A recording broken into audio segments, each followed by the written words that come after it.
অরণ্যের রোধন, বৃথা চেষ্টা বা আবেদন।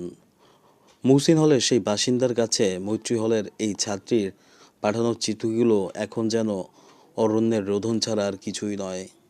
তাসের ঘর ক্ষণস্থায়ী বস্তু।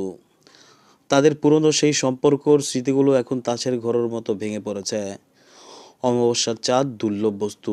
যে মানুষটির জন্য একসময় গভীর আবেগ ছিল প্রাপকের কাছে, সেই প্রেরক আজ অমাবস্যার চাঁদ হয়ে গেছে।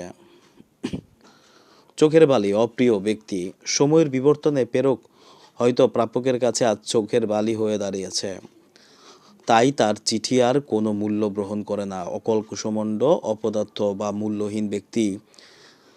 চিঠির প্রেরক নিজেকে অকাল কুসুমণ্ড মনে করছেন, কারণ তিনি মনে করেন সময়ের সাথে তিনি প্রাপকের কাছে মূল্য হারিয়ে ফেলেছে। মিশ্রির ছুরি, মুখে মধু কিন্তু অন্তরে বিষ, বা মিষ্টি কথায় আঘাত। পুরনো স্মৃতিগুলো রোমন্থর করা প্রেরকের কাছে আজ মিশ্রির ছুরির মতো যন্ত্রণাদায়ক মনে হচ্ছে। রাবণের চিতা চির অশান্তি। হৃদয়ে পুষে রাখা সেই পুরনো চিঠির স্মৃতিগুলো যেন প্রেরকের মনে রাবণের চিতার মতো অবিরাম চলছে। আক্কেল গুরুম স্তম্ভিত হওয়া। আগের হাতের লেখা চিঠিটি পড়ে প্রাপকের কান্নায় কথা শুনে প্রেরকের আক্কেল গুরুম অবস্থা হয়েছিল। বিনা মেঘে বজ্রপাত, আকস্মিক বিপদ বা বিস্ময়।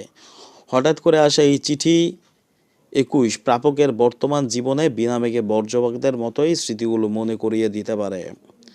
কাঠখড় পোড়ানো অর্থ কাঠের পরিশ্রম বা প্রচেষ্টা। দীর্ঘ সময় পর নিজেকে আবারও স্মরণ করিয়ে দিতে প্রেরককে চিঠির মাধ্যমে অনেক কাঠখড় পোড়াতে হয়েছিল।